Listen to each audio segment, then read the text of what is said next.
Mataas po, pinakamataas, no? Duterte's foreign trips cost thrice more than predecessors. Grabe, no? 3 beses daw na mataas, mga kaibigan, ang cost ng trip ni Duterte. Kung i-combine mo, ang trip ni Gloria, ni Pinoy, at saka ni Erap, mataas, 3 times na mataas ang cost ng foreign trips ni Duterte. Grabe, no? Grabe talaga. Grabe, guys. Source mo fake news? Oy, hindi fake news to. Meron ditong Rappler, meron ditong ABS-CBN, meron ditong GMA. Mga ano to, mga ito yung mga tinatawag na mainstream media. Hindi ito nagbabalita ng mga bangag-bangag video. Kasi pag nagbabalita itong mga to, mga GMA, mga ABS-CBN, binivet nila, biniverify nila. Kaya hindi sila katulad sa inyo, sa SMN9, na nagbabalita ng mga bangag video at saka ng mga Morales video, mga Morales na sinasabing PDL leaks, pero wala naman palang ebidensya. Kayo ang mga fake news peddler. Di ba? Ano kayo ngayon? Kaya nga, di ba, mga kaibigan, kaya nga nagre-resort na lang kayo sa pagkitiluhay. Kaya gusto nyo na lang patahimikin kaming mga BBM vloggers. Gusto nyo na lang patayin kami isa-isa. Kasi nga, sunog kayo eh. Kapag dinidibang namin yung mga issue na binabato nyo kay PBBM, sunog na sunog kayo. Kaya nga, wala na lang kayo magawa, kundi ipapatay kaming lahat. Yun na lang ang gusto nyo, ipapatay kami para tumahimik kami. Diba? Ibig sabihin, talagang tagos sa inyong kalamnan, sa inyong kasukasuan, sa inyong buto, tagos yung mga sinasabi namin. Kasi katotohanan yun. Diba? Yun yan mga guys. No? Tagos sa inyong mga kasukasuan. Dahil, totoo ang sinasabi namin. Kawawa naman kayo. Nakakaawa kayo. No? Yan. So, pagkita natin yan guys. No? Naku, magto 2 hours na. No? So, di ba may konting pa, ilang minuto pa. So, So, tuloy natin itong ating topic. Sabi nga ng isa kong follower, kung ayaw niyong masaktan, huwag kayo manood dito, mga DD Sheets. Kasi pag dito kayo nanood sa aking vlog, masasaktan talaga kayo dahil lahat ng sinasabi ko dito, totoo. At lahat ng sinasabi ko dito, nadidibang ko yung inyong mga fake news. Di ba? Yun. Kawawa kayo. Nakakaawa sila. Nakakaawa sila. Nakakaawa sila. So, key factors in Marcos Jr.'s superior approach include, so ito daw mga kaibigan yung ginawa ng ating Pangulo kung bakit napagtagumpayan niya ng bonggang-bongga itong problema sa inflation, mga kaibigan. So, ito, diversification of job creation. Unlike Duterte, who relied heavily on construction and China, Marcos Jr. prioritized creating jobs across multiple sectors. Matalino talaga si PBBM, matalino. Unlike Duterte, nag-rely lang sa construction, pinudol pa ng China. Diba? Sabi ng China kay Duterte, huwag kang mag-alala kasi dito sa pupunduhan namin na tulay, ang kukunin namin dito mga Pilipino. Kaso binodol siya ni Xi Jinping. Ang kinuha ni Xi Jinping, puro inchik. Nabudol si Duterte. Kawawa naman. Ang kinuha ni Duterte, ang kinuha ni Xi Jinping, puro inchik.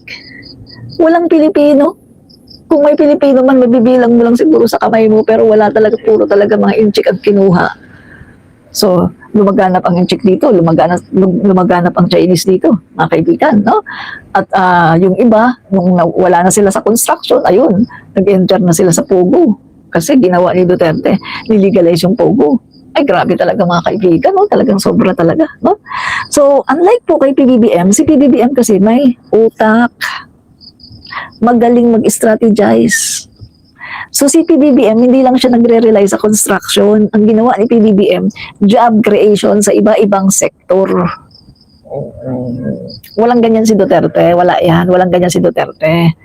Diba? Kasi yung utak ni Duterte, brain dahil sa fentanyl. Na-brain dahil sa fentanyl. Alam niyo yung brain brain damage dahil sa kaka-fentanyl. Kaya wala siyang utak, wala siyang alam. Ang alam lang niya, construction worker. Nag-realize siya na nakukunin na construction worker ang mga Pilipino, yung pala, niloko siya ni Xi Jinping dahil ang kinuha ni Xi Jinping, puro mga tsekwa.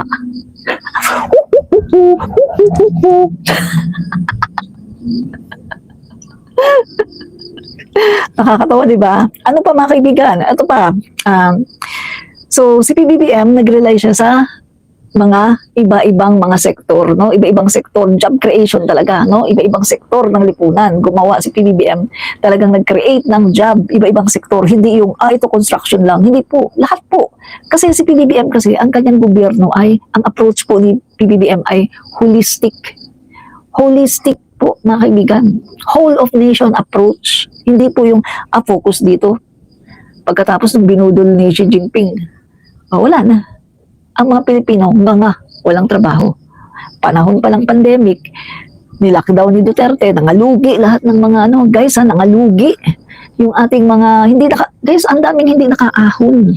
Yung mga kaibigan ko nga na mayroong mga private schools, kasi teacher ako guys, so may mga kaibigan ako na may mga private schools, alam niyo ba, kaunti lang sa kanila ang nakasurvive, parang sa kaibigan ko na mayroong private schools, 4 sila guys, 4 may private schools, ang nakasurvive lang isa. Lugi talaga. Ang daming nangalugi. Kahit nung inopen na yung ekonomiya natin, ang daming hindi nakasurvive. Tuloy-tuloy ang pagbagsak ng mga negosyo. Tuloy-tuloy din yung mga Pilipino na hindi na nakapagtrabaho.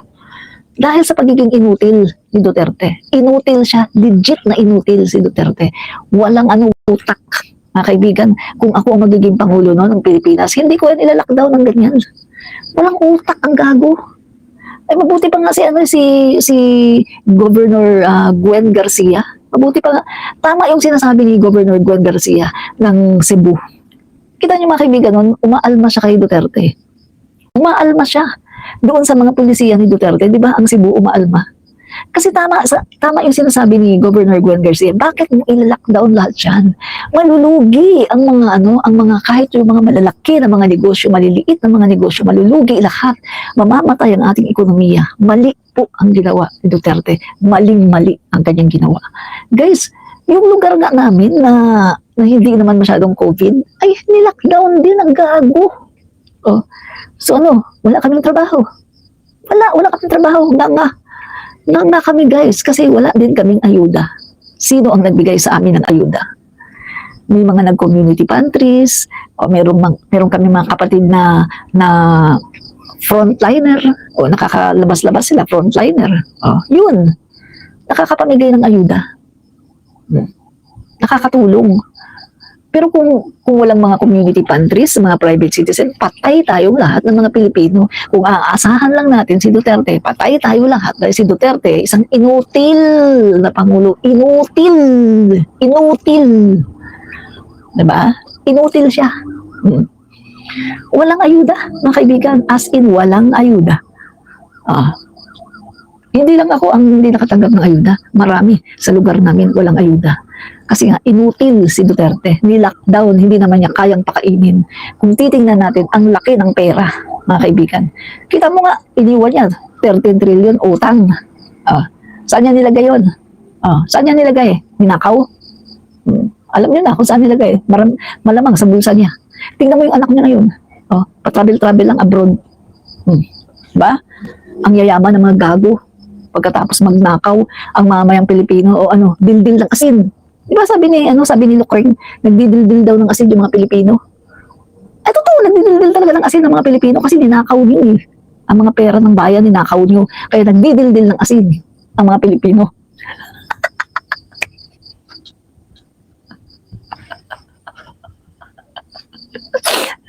Natatawa ako sa mga Natatawa ako sa mga comment dito ng mga didishits. Nag-iiyakan.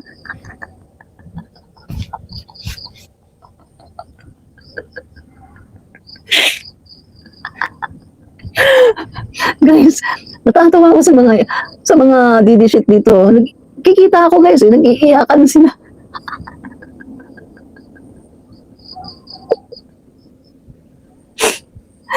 Grabe. Grabe guys, ha? Ako lang pala ang makakapagpaiyak sa mga to.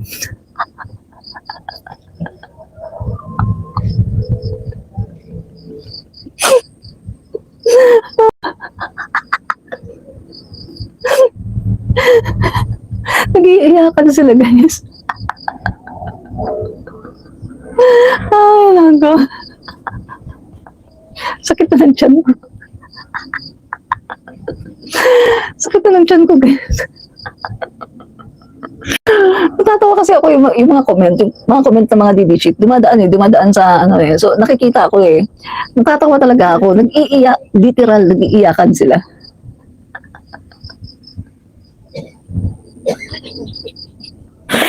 Magaling ako magpaiyak, no?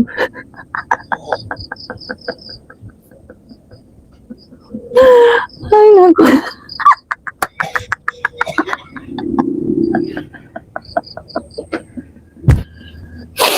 Guys, inom muna ako tubig. Ay, naku. Nag-iiyakan sila.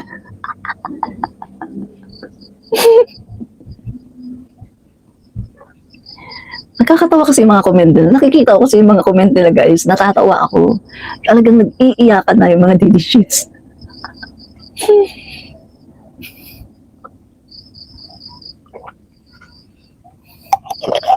Okay, tuloy natin yung ating topic, no?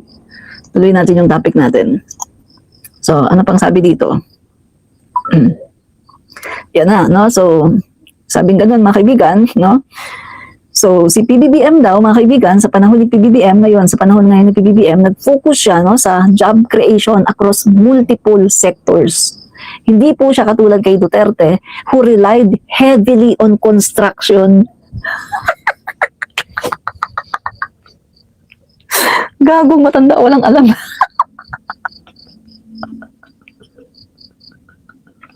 Bugok yung matanda ang alam ng construction.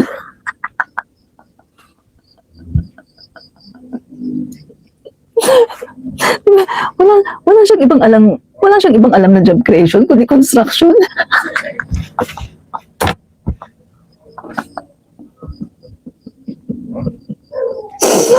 Bugok na matanda to. Ay, naku. So, yan mga kaibigan. No? Samantalang si President Marcos, mga kaibigan, ay prioritize creating jobs across multiple sectors. No? So, his administration focused on modernizing agriculture. Tingnan nyo ha, modernizing agriculture, expanding renewable energy projects. Okay, yan yung sinasabi ko sa inyo, guys.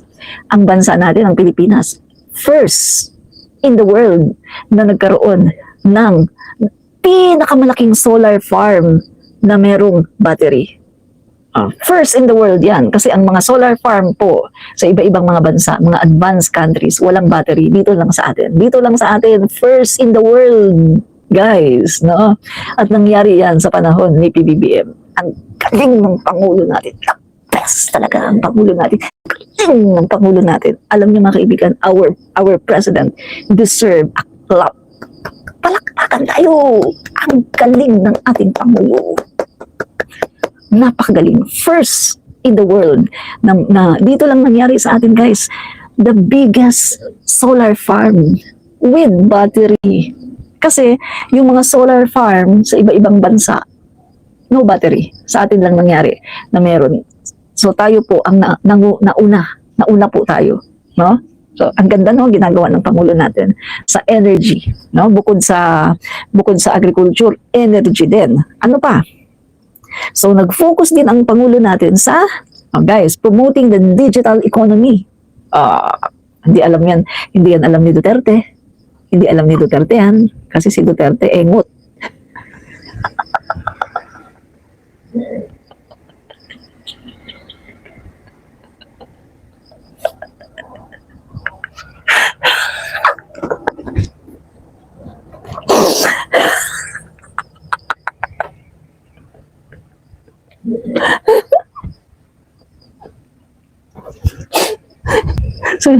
Sorry guys. Di ba? Alam ba ni Duterte yung digital economy? Hindi niya alam yan. Engot siya eh.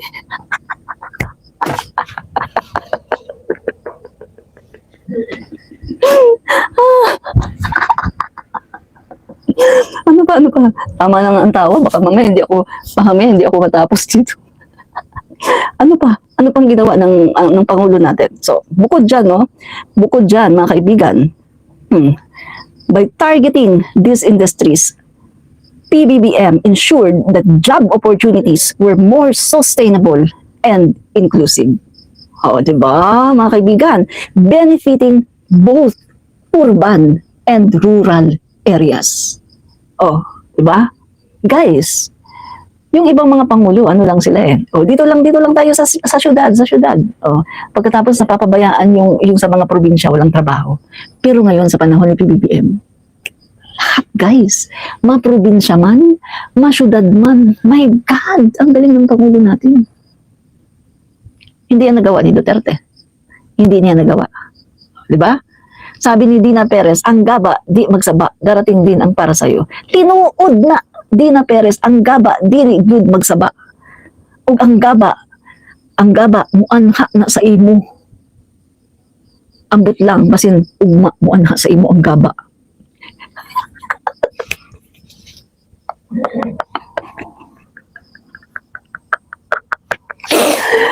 Akala niya siguro hindi ako taga Mindanao. Taga Mindanao ako, oy. Akala niya hindi ako taga Mindanao. Taga Mindanao ako, oy. Kaya naintindihan ko sinasabi mo. Abi ka mo, ako kasabot. Nakasabot ko, day. Nakasabot ko dong. Kung sa imong giingon dong, day. Kasabot ko. Sorry mga Tagalog Kasi binisaya ko lang. Kasi akala niya hindi ako taga Mindanao. Taga Mindanao ako, kaya naintindihan ko yung sinusulat nyo.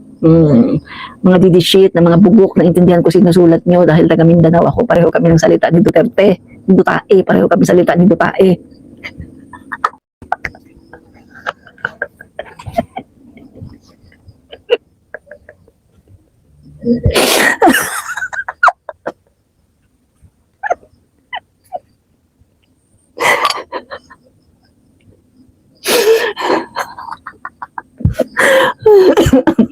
Galit ang didishit. Screenshot na daw nila ako pagkatapos ipadala kay Dado.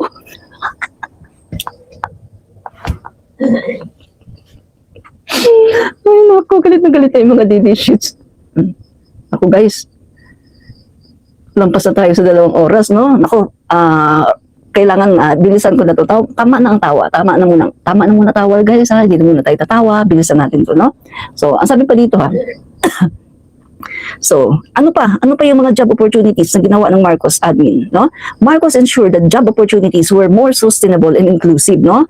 Both urban and rural areas. Ano pa? Empowering MSMEs, no? So, ano yan? Ito yung micro, small, and medium enterprise. So, yan yun, no? The backbone of the Philippine economy, employing millions of Filipinos. Marcos Jr. introduced targeted programs to support MSMEs, including access to affordable financing, tax incentives, and digital transformation initiatives. These measures not only help MSMEs recover from the pandemic, but also enable them to expand and create more jobs.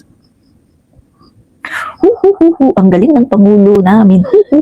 Ang galing ng Pangulo namin. Ano pa? Investments in workforce development.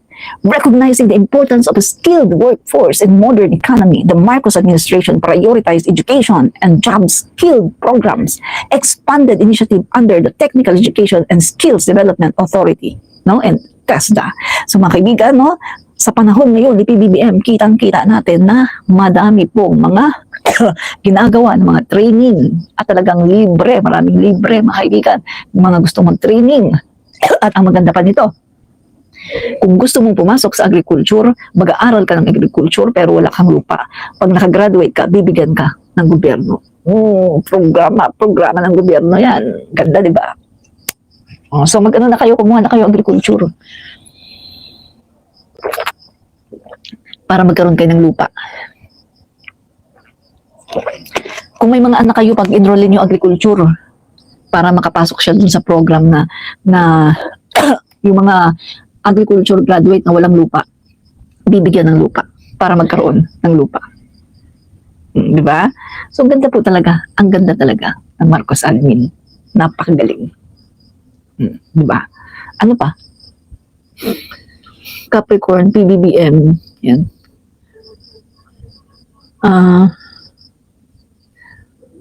Jerry Cerillo, Pangulo natin, Admin Rich. Pangulo ng mga DDS, presidente nila, nasa impyerno. Ang nga pa, Pangulo natin, no, si PBBM. Yung Pangulo kasi nila ay president ng impyerno. So ano pa mga kaibigan?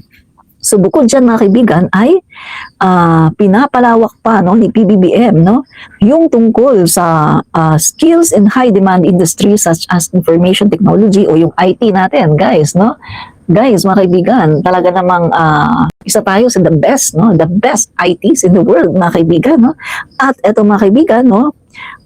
Skills in high demand in healthcare. Oh, guys, wala nang iko-contest yan. Pag sinabi mong healthcare, Filipino, no? Talagang in demand talaga ang Filipino. Enrile Marquez, God bless you po, Ma'am Admin Rich. Maraming salamat po sa pag-support niyo sa ating brilliant, strong, the best President BBM Marcos. Never again to Duterte, impeach Sara Duterte. Maraming salamat Enrile Marquez, no? Thank you po very very much. And itong walang alam to, si June Cancer Dragon 22. Alam niyo ba mga guys, itong sabi ni June Cancer Dragon 22, magbibigay ng lupa, yung lupa ng mga katutubo sa Boracay, binawi ng gobyerno. Yan. So, ito po mga kaibigan, si Duterte, bugok talaga at saka tanga, no? So, mapapatunayan po natin na si Duterte ay literal na bugok at saka tanga. Nagbigay ng lupa sa Boracay, binigyan po ang katutubo ng lupa sa Boracay. Yun pala, ang binigay po niya, walang titulo kasi nga merong may-ari. O edi kitang-kita natin ang katangahan at kabubukan ni Duterte, 'di ba? Unlike po kay PBBM ngayon, pag nagbigay po si PBBM ng lupa, diretso, may titulo na. Sa'yo na talaga yan. Si Duterte, nagbigay lang ng lupa. O ito dito kayo ha, sige dyan kayo. Yung pala may-ari. Merong nag-claim at pinakita ng may-ari. O ito yung aming mga dokumento, ito yung mga papeles namin. At ito yung order ng korte na sila ay dapat nang umalis dito. Di ba? So, si Duterte po, gago.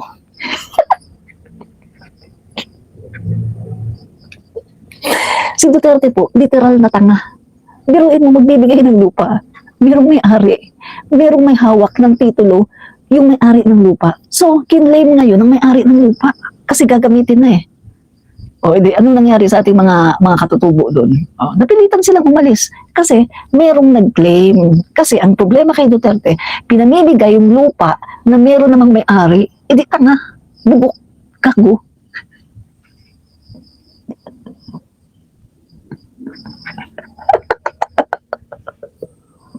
Asartalo yung nadidishit.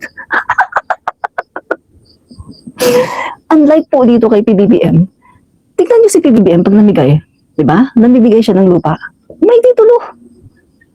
So, walang makakapagpaalis doon sa lupa na kung saan binigay niya, walang makakapagpaalis kasi may titulo. So Duterte, nagbigay ng lupa sa Boracay, mayroon palang may-ari.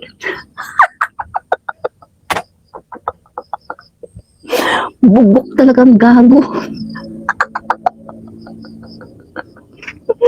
Nung pandemic nagbigay siya. Ayun yung natanong ng kapwa niyo DD sheet, no? Kapwa niyo DD sheet. Ayun sabi na nagbigay naman daw si Duterte ng lupa sa Boracay pagkatapos kinuha daw ng gobyerno. Kinuha ng gobyernong ito ni President Marcos.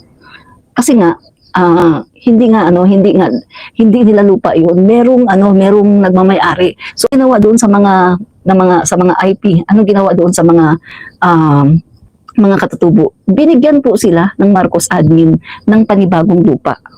Yung talagang sa kanila, may titulo. Kasi si Duterte po, tanga, bugok, gago. Mamimigay ka ng lupa, merong may-ari yan.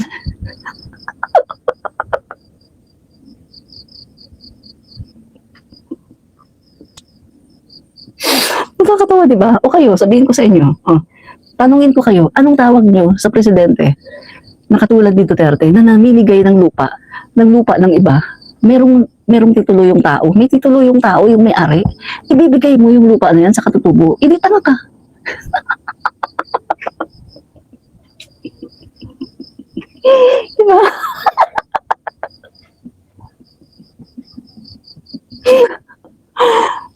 ng Marcos admin, binigyan yung mga katutubo, binigyan sila ng lupa. Yung talagang kanila. At may titulo. Pinaalis sila sa Boracay, pero binigyan sila ng lupa. Yung kanila talaga. Yung masasabi nila na kanila. At pwede nilang taniman. Kasi mga kaibigan, ang problema kay Duterte, sobrang tanga. Yung binigay na lupa ni Duterte sa Boracay, hindi po pwedeng taniman. Gago talaga. Kasi guys, yung binigay ni Duterte sa mga katutubo dun sa Boracay, lupa na hindi siya fertile soil, hindi siya pwedeng taniman kasi marami siyang mga buhangin. Alam niyo naman yung lupa ng Boracay, di ba? So, ang ginawa po ni PBBM, inilipat yung mga katutubo sa lupa na fertile, yung lupa na binigay po sa kanila, may titulo, kanila talaga, at fertile, pwede nilang tamnan. So makikita natin dito, si PBBM matalino, si Duterte gago, tanga, bubok. Nabigay ng lupa sa mga katutubo. Alam naman yung mga katutubo, ang gagawin niyan, magtatanim. Pagkatapos bibigyan mo ng lupa na mabuhangin.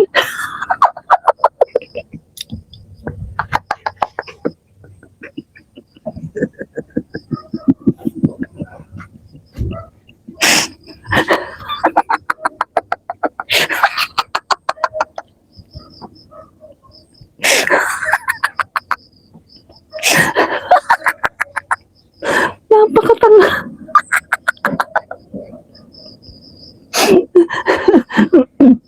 Ito guys, ang tanga-tanga.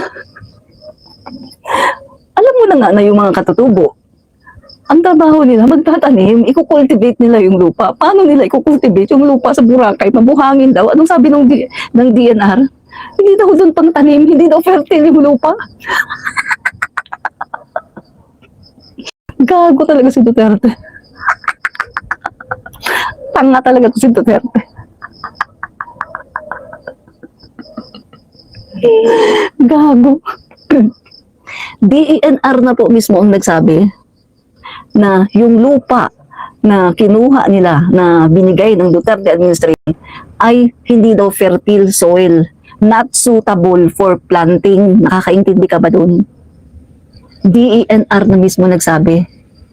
At hindi daw fit na ilagay ang mga katutubo doon, dahil ang mga katutubo, ang trabaho niyan, magtatanim yan sila, agrikultura yan sila mahilig yan sila magtanim Bibigyan mo ng ganyan, pagkatapos magtatanim yan, magtataka sila, bakit hindi tumutubo yung tanim natin? Ingot talaga si Duterte. Bobo. Kaya naman pala 7 years in high school.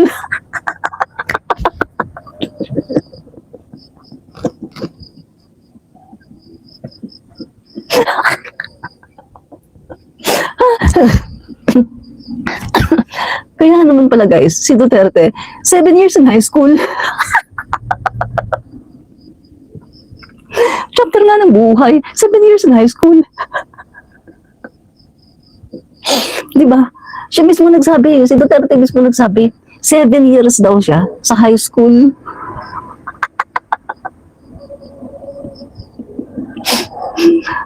Guys, ayoko na tumawa na. Ayoko na tumawa guys, masakit na yung tiyan ko. At saka, guys, bukas naman tayo magkwentuhan na. Actually mga kaibigan, hindi pa tapos yung topic ko, hindi pa tapos Itutuloy na lang natin bukas Kasi talagang, sobra-sobra na ako sa 2 oras, mga kaibigan. No? So itutuloy na lang natin yung ating kwentuhan. Hindi pa po tapos yung aking dinidiscuss, no? Hindi pa tapos guys, no? Pero totoo po yun, sinabi ni Duterte na siya daw ay 7 years in high school. Kaya pag narinig niyo yung kanta ni Sharon Cuneta na chapter nga ng buhay, 7 years in high school.